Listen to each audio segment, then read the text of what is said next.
काल और मनुष्य। एक चतुर व्यक्ति को काल से बहुत डर लगता था। एक दिन उसे चतुराई सूझी और काल को अपना मित्र बना लिया।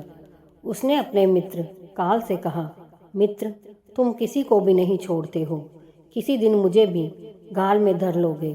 काल ने कहा, ये मृत्यु लोक है, जो आया है उसे मरना ही है। सृष्टि का यह शाश्वत नियम है, इसलिए मैं मजबूर हूँ। पर तुम मेरे मित्र हो, इसलिए मैं जितनी रियायत कर सकता हूँ करूँगा ही। मुझसे क्या आशा रखते हो, साफ साफ कहो। व्यक्ति ने कहा, मित्र, मैं इतना ही चाहता हूँ कि आप मुझे अपने लोक ले जाने के लिए आने से कुछ दिन पहले एक पत्र अवश्य लिख देना, ताकि मैं अपने बाल बच्चों को कारोबार की सभी बातें अच्छी तरह से समझा दूँ और स्वयं भी भगवान भजन में लग जाऊँ। काल ने प्रेम से कहा, यह कौन सी बड़ी बात है, मैं एक नहीं आपको 4 पत्र भेज दूंगा। चिंता मत करो, चारों पत्रों के बीच समय भी अच्छा खासा दूंगा, ताकि तुम सचेत होकर काम निपटा लो। मनुष्य बड़ा प्रसन्न हुआ, सोचने लगा कि आज से मेरे मन से काल का भय भी निकल गया।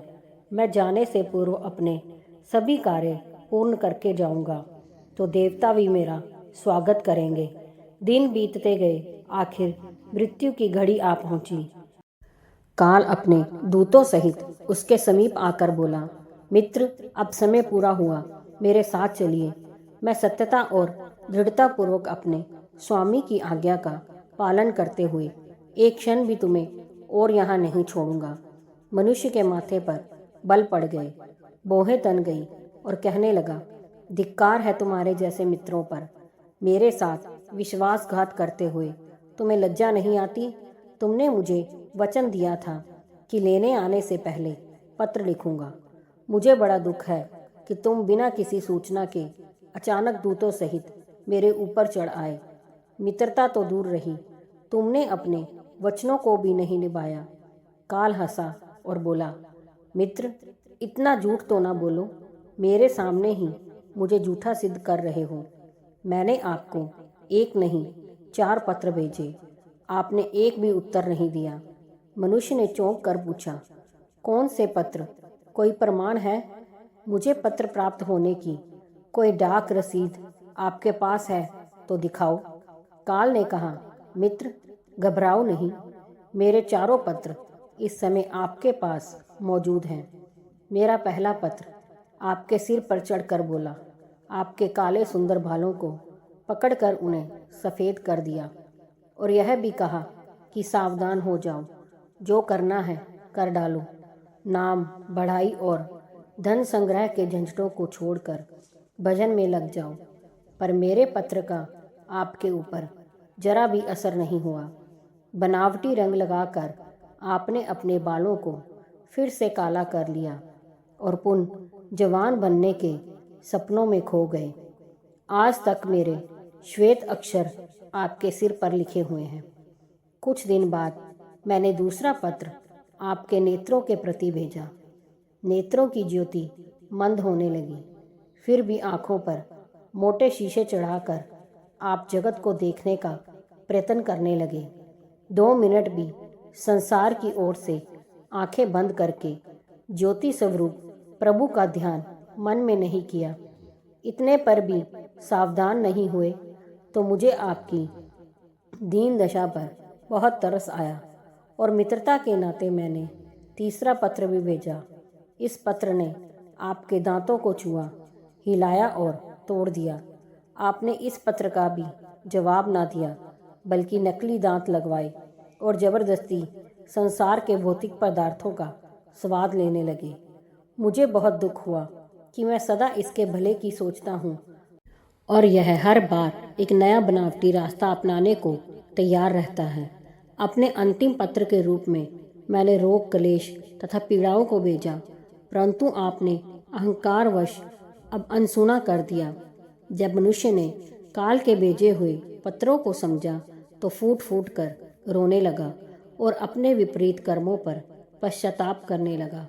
उसने स्वीकार किया कि मैंने गफलत में शुभ चेतावनी भरे इन पत्रों को नहीं पढ़ा। मैं सदा यही सोचता रहा कि कल से भगवान का भजन करूँगा, अपनी कमाई अच्छे शुभ कार्यों में लगाऊंगा। पर वह कल नहीं आया। काल ने कहा, आज तक तुमने जो कुछ भी किया राग रंग स्वार्थ और भोगों के लिए किया। जानबूझकर ईश्वरीय नियमों को तोड़कर जो काम करता है वह अक्षम्य है। मनुष्य को जब अपनी बातों से काम बनता नजर नहीं आया तो उसने काल को करोड़ों की संपत्ति का लोभ दिखाया। काल ने हंसकर कहा, मित्र, यह मेरे लिए धूल से अधिक कुछ भी नहीं है। धन दौलत, शोहरत, सत्ता, ये सब लोभ संसारी लोगों को वश में कर सकता है, मुझे नहीं। मनुष्य ने पूछा, क्या कोई ऐसी वस्तु नहीं जो तुम्हें भी प्रिय हो, जिससे तुम्हें लुभाया जा सके? ऐसा कैसे हो सकता है? काल ने उत्तर दिया, यदि तुम मुझे लुभाना ही चाहते थे तो सच्चाई और शुभ कर्मों का धन संग्रह करते। यह ऐसा धन है जिसके आगे मैं विवश हो सकता था, अपने निर्णय पर उन विचार को बाध्य हो सकता था। पर तुम्हारे पास तो यह धन धेले भर का भी नहीं है। तुम्हारे ये सारे रुपए पैसे, जमीन जायदाद, तिजोरी में जमा धन संपत्ति सब यहीं छूट जाएगा। मेरे साथ तुम भी उसी प्रकार निवस्त्र जाओगे जैसे कोई भिखारी की आत्मा जाती है। काल ने जब मनुष्य की एक भी बात नहीं सुनी तो वह हाय हाय करके रोने लगा।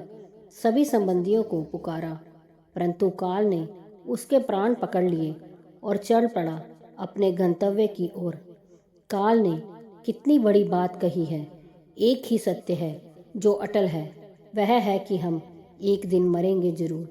हम जीवन में कितनी दौलत जमा करेंगे, कितनी शोहरत पाएंगे, कैसी संतान होगी, यह सब अनिश्चित होता है। समय के घर में शुभ होता है, परंतु हम मरेंगे एक दिन। बस यही एक ही बात जन्म के साथ ही तय हो जाती है। दोस्तों, अगर कहानी पसंद आई हो तो लाइक, सब्सक्राइब, शेयर जरूर कीजिए।